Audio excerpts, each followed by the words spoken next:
Recently, Xi Jinping made a high-profile appearance at Russia's Grand Military Parade. Since the onset of the Russia-Ukraine conflict, Russia has found itself largely isolated on the global stage, effectively an outcast.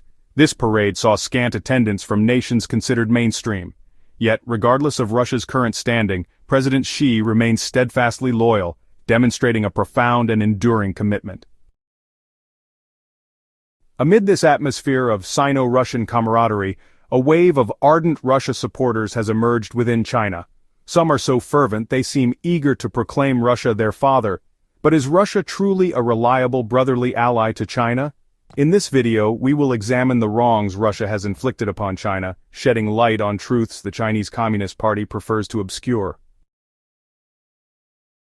When recounting Russia's transgressions against China, the issue of territorial theft is inescapable. While today's patriotic voices in China fiercely declare not an inch of land will be surrendered and advocate for Taiwan's reunification, they overlook the fact that Russia has seized far more Chinese territory than any other nation. Taiwan's landmass pales in comparison to what Russia has taken. Russia has appropriated territory equivalent to 100 Taiwans. It stands as perhaps the nation that has plundered China for the longest duration in history. Japan's aggression against China spanned mere decades, but Russia's encroachments unfolded over nearly 4 centuries. As early as 1650, when Russia extended its influence into the Far East, it began targeting Chinese lands. Initially, Russia's limited national power prevented direct confrontation with China. Instead, it employed a strategy of supporting hostile factions to seize Chinese territory. Its primary proxy was the Dzungar Khanate. After the Qing dynasty's consolidation, the Dzungars remained a persistent threat. Emperor Kangxi waged 3 campaigns against them, and Emperor Yongzheng dispatched General Nian Gengyao to confront them as well. Behind each conflict with the Dzungars lurked Russia's influence, always seizing opportunities to claim Chinese land. Between 1685 and 1688, Russia and China clashed in the 2 Yaksa wars, with Russia failing to gain the upper hand in either. However, Russia astutely leveraged its support for the Dzungars to pressure the Qing, using withheld aid as a bargaining tool. This led to the Treaty of Nerchinsk, through which the Qing relinquished 250,000 square kilometers from Nerchinsk to Lake Baikal, the New Ridge, and west of the Argun River. Later, during Yongzheng's reign, Russia repeated this tactic, securing the Treaty of Kyakhta by again withholding support for the Dzungars, thus legally acquiring another 100,000 square kilometers south of Lake Baikal. At that time, the balance of power between the two nations was relatively even, so the treaties were somewhat equitable, and the ceded lands were not of critical importance. However, this equilibrium was short-lived. As China isolated itself and fell behind in modernization, the disparity in strength with Western powers widened, providing Russia with new openings. In 1858, Russia launched a bold campaign of large-scale territorial annexation. That year, China was embroiled in the Second Opium War, and Russia capitalized on the turmoil. Under the pretext of mediating between China and Britain, and cloaked in the slogan of aiding China against Britain, Russia invaded from the northeast. It coerced Heilongjiang General Yi Shan into signing the Treaty of Aigun, forcing China to surrender 600,000 square kilometers of outer Manchuria. Hailanpao was renamed Blagoveshchensk. In 1860, Russia pressed further, compelling China to sign the Treaty of Beijing, seizing an additional 600,000 square kilometers. Vladivostok, lost in this agreement, was renamed Conquer the East in Russian, a profoundly humiliating designation. Yet Russia's appetite was insatiable, like a wolf that could never be sated. In 1864, it forced China to sign the Treaty of Tarbagatai, annexing 440,000 square kilometers east and south of Lake Balkhash in a single stroke. Following this spree, Russia emerged as the foremost beneficiary of the Second Opium War. While Britain and France secured trade concessions, Russia did so as well, and acquired vastly more territory. Britain gained only Hong Kong as a port, which has since been returned. In less than a decade after the war, Russia seized over 1.4 million square kilometers of Chinese land, equivalent to roughly 40 Taiwans, and never relinquished it. the so-called Anglo-French invasion should rightly be termed the Anglo-French-Russian invasion. A notable detail, the Russian commander of the invasion, Muravyov-Amursky, was ennobled as the Count of Amur post-war. His likeness still adorns Russia's 5,000-ruble note, the highest denomination. The significance of featuring a figure on currency is universally understood.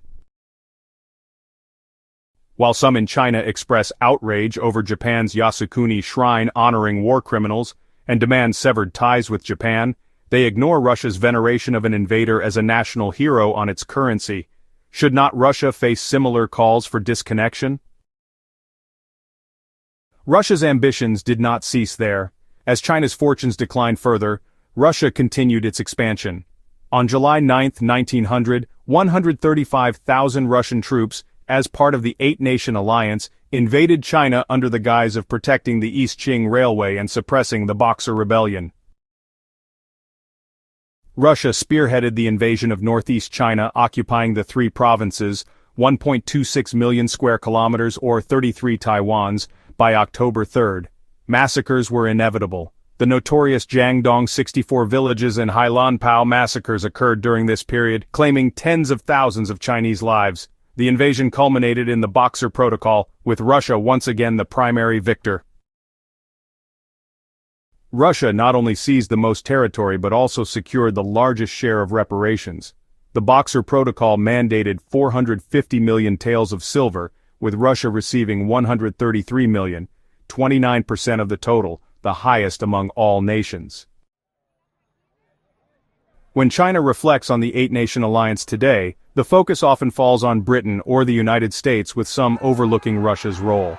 Yet, the greatest beneficiary, and arguably the chief instigator, was Russia. Why did Russia not retain the Northeast? It was defeated by Japan in the Russo-Japanese War, forcing it to relinquish much of the region. Historically, Russia's loss was fortunate. Had Japan lost, Russia's policies of ethnic cleansing and refusal to return land might have left northeast China speaking Russian today. This temporary setback did not subdue Russia. After the Soviet Union's formation in 1922, its expansionist zeal persisted. Under communist rule, Russia refined its ambitions and methods. It sought to absorb China entirely, not through direct warfare, but via remote manipulation. Through the Comintern, the Soviets infiltrated other nations, fostering puppet regimes to create satellite states. China was a key target, and the Chinese Communist Party, or CCP, was a Soviet creation. A stark example is the armed defense of the Soviet Union campaign.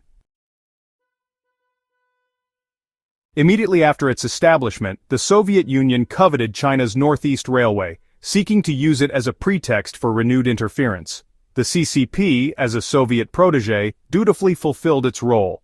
To curry favor with its Russian father, it championed the armed defense of the Soviet Union, sacrificing Northeast China's interests for Soviet gain. Liu Bocheng and Ye Jianying joined the so-called Far East Workers' Guerrilla Team to combat Zhang Shuiliang's forces, aiding Soviet assaults on Heilongjiang. Liu Shaoqi, then secretary of the Soviet-backed Manchuria Committee, provided logistical support. Not all CCP leaders were eager to serve as Soviet pawns. The CCP's first leader, Chen Duxiu, was expelled for opposing pro-Soviet policies, prioritizing China's interests. After World War II, with Japan's defeat, the Soviets seized another opportunity.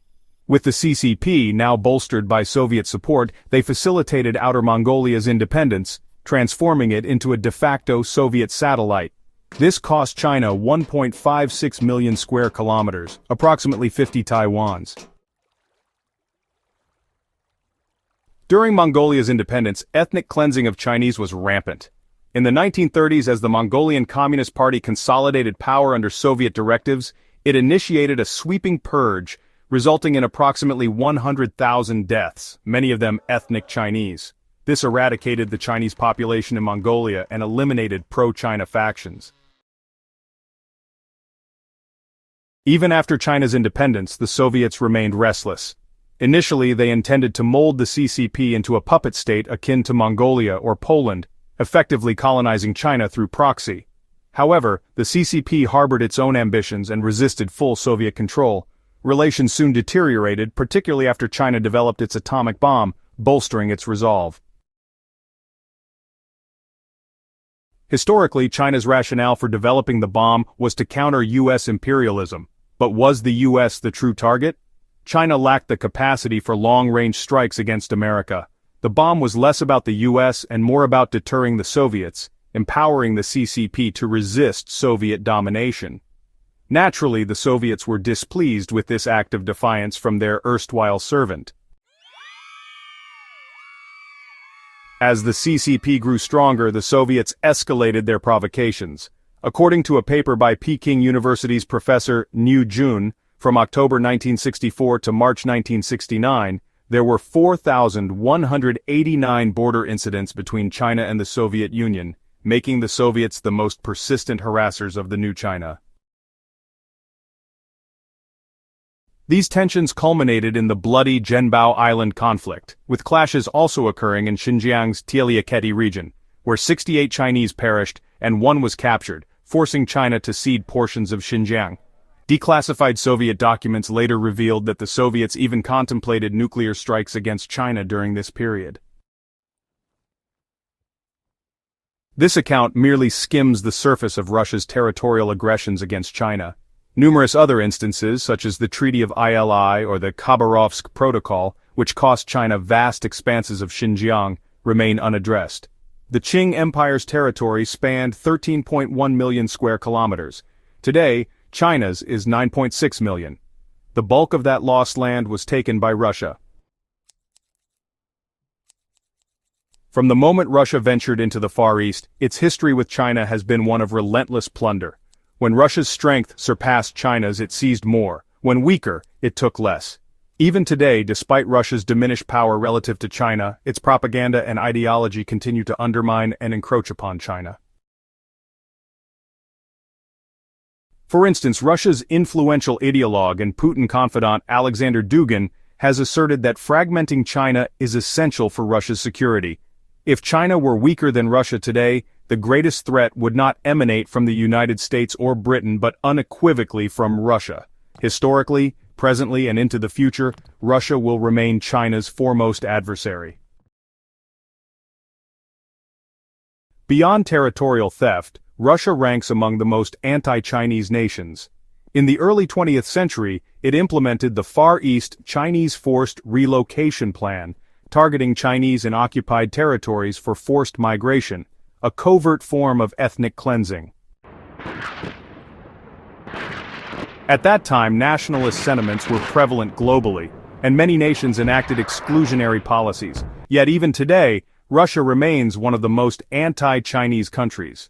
A widely circulated image depicted a Russian university barring Chinese students from using gym facilities with a complaint QR code linking to an anti-Chinese video, a blatant affront. Videos of Russians openly disparaging Chinese proliferate on platforms like Douyin. While some Chinese netizens amplify perceived Western discrimination, magnifying minor incidents, they often ignore Russia's overt anti-Chinese actions. It is as if, despite Russia's manifold abuses, they remain devoted, as one might to a first love. Why does such fervor for Russia persist in China? I propose 2 primary factors: CCP propaganda and the reverence for authoritarian power among certain segments of the population. China's pro-Russia sentiment is a relatively recent phenomenon, with the proliferation of Russia's ardent supporters online being a modern development. What accounts for this surge? It is largely attributable to CCP guidance. Following the Sino-Soviet split and Deng Xiaoping's reforms, China aligned with the West and Japan, and pro-Russia sentiment was minimal. At that time, few were Russia's devoted advocates. Under Xi Jinping, however, the strategy shifted toward an alliance of autocrats. The CCP began vigorously promoting Russia's virtues. For instance, at the Vladivostok parade, the CCP prominently participated, adopting Russia's official name for the city without acknowledging the territorial dispute. If the CCP itself dismisses the issue, what more can be said? Following the outbreak of the Russia-Ukraine war, the CCP doubled down, proclaiming boundless Sino-Russian friendship, robustly supporting Russia and suppressing pro-Ukraine voices domestically. Some netizens claim China's public discourse permits support for Ukraine, but officially such expressions are prohibited. For example, in 2022, when English Premier League matches displayed pro-Ukraine messages, Chinese platforms were ordered to halt broadcasts. Universities were also directed to re-educate students to align with Russia. As Xi embraced Russia, China's propaganda apparatus followed suit. This extensive campaign of indoctrination swiftly produced a legion of loyal Russia supporters. This propaganda not only elevated Russia but also romanticized anti-humanitarian entities like Hamas and the Taliban, abruptly casting them as China's heroes. Typically, these netizens harbor fervent nationalist and anti-Muslim sentiments, yet under the CCP's propaganda, they swiftly transform into supporters of Muslim causes. Beyond propaganda, Russia's appeal in China also stems from its cultural resonance with certain groups. These individuals, often insular and reverent of authoritarian rule, view Russia as a contemporary archetype of strongman governance. Bolstered by CCP narratives, Russia's iron-fisted policies, frequent conflicts, and propensity for aggression render it a symbol of authoritarian allure in their eyes. Their admiration is not truly for Russia, but for power itself.